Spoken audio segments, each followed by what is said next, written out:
Hello there, yes, it's the weekend. Just going to do a quick one today. Steve Eddington, who is a journalist for the Daily Telegraph, has cropped up yesterday on the New Culture Forum, where he was talking about the need to get rid of the Equalities Act. I did say a few days ago that that's probably where the Tories will go. Having persuaded themselves just over the last 24 hours that what they really need to do is campaign on anti-woke issues like the ULEZ, which meant that they didn't actually lose in Boris's old seat, according to them. I think it's debatable, but I think they'll clutch at that. We now get this viewpoint about where the Conservative Party needs to go, because apparently it's all full of communists. Anyway, let's listen to what he's got to say. Now, there may be other reasons why they didn't want to engage in some of the stories that I was working on. But I do think there's a certain level of cowardice within ministers, all ministers, who are afraid of the media pushback in particular that they will get if they start challenging this stuff properly. They don't want to be called racist, they don't want to be called homophobic, they're worried that, their friends in North London are going to think of them in a terrible way. And this is the problem with the modern Conservative Party, obviously, as we know, it's not conservative in any way.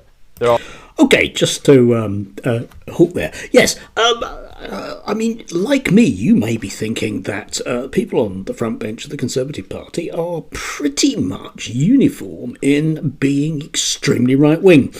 But apparently it's not right-wing enough.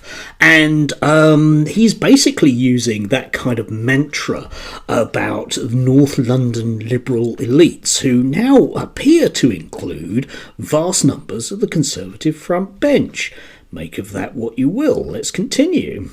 There are some ministers who are more effective than others. I think someone like Gillian Keegan, I mean, look at her, she's the Education Secretary. Now, she was asked a question in the Education Select Committee about people being taught in schools critical race theory and other conspiracy theories.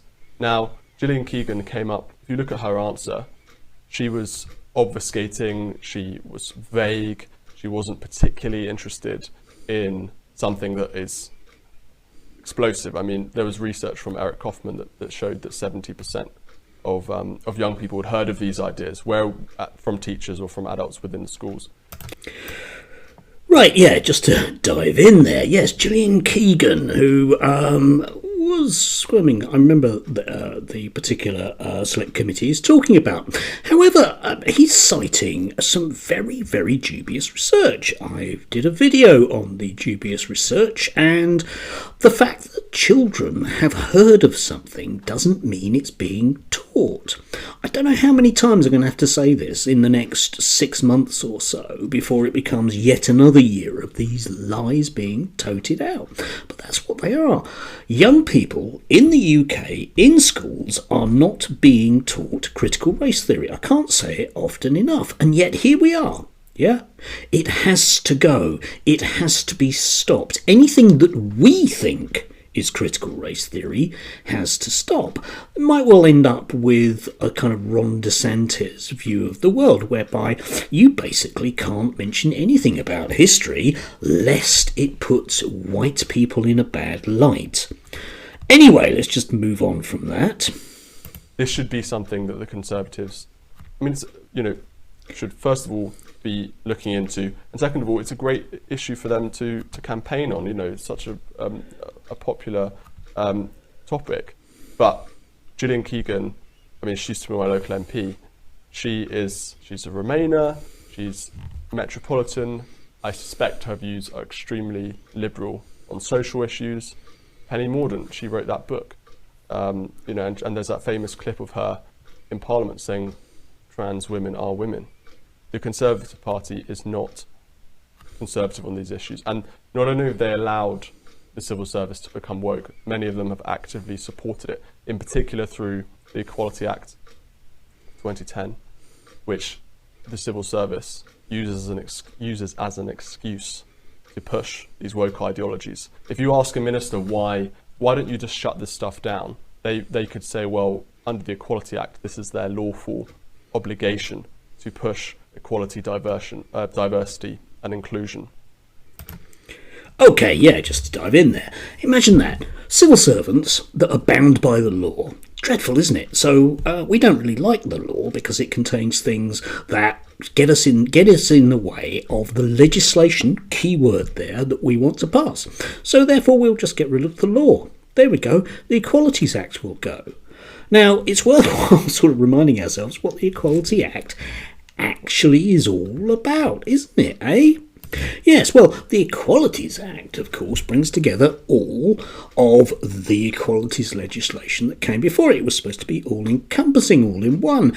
And, you know, if you like those kind of horrible, woke, lefty ideas about, for example, people being equal, as in maybe women should earn the same as men, things like that, you know, maybe we shouldn't discriminate against black people, that's all contained within the Equalities Act. Why would the Tories want to get rid of that? Well, two reasons. Number one, because it means that they can finally get their hands, you know, they've tried with the European Court of Human Rights and human rights legislation to steamroller through that, which they can't do because it's embedded in British legislation and international legislation, so they can't do that.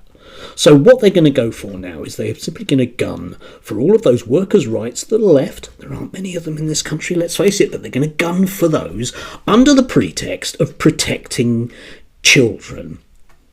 Charlatans that they are. Yeah, and you know they will enable everybody, and there'll be a think tank or 20 that will come out with reports saying to us about how dreadful it is. We must get rid of this legislation. That's where they'll go next, because they can fight the next general election on those kind of issues.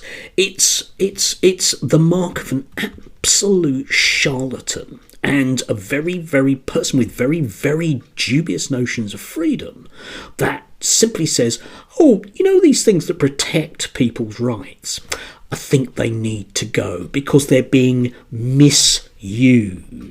Keep hearing that, don't we? Human rights legislation had to go because people were misusing it. We couldn't get rid of them to go to Rwanda or whatever it might be. Yeah, that's the issue here. This isn't an issue about what would be good for people. This is an issue about what would be good for Mr. Stephen E. and his friends in big business. So you can expect an awful lot more of this stuff over the next few months. And I'm imagining there'll be a civitas and a report before you can say Equalities Act. And just to jump on very, very slightly. Well, there's that old political rule, I forget who wrote it, that said every institution that is created that isn't actively conservative will be taken over by the left. Right. That rule needs to be changed because every institution, even the ones that's mission is a conservative mission, are being taken over by the left. And I think that, you know, you can look at journalism, you can look at think tanks, you can look wherever you want to see, and then these institutions are set up to be ideologically conservative, and unfortunately many people who work at these organisations are not conservative. They are the complete opposite, and they may want to work there for prestige, they may want to work there for career reasons. There may not even be enough conservatives to hire in these industries, and that.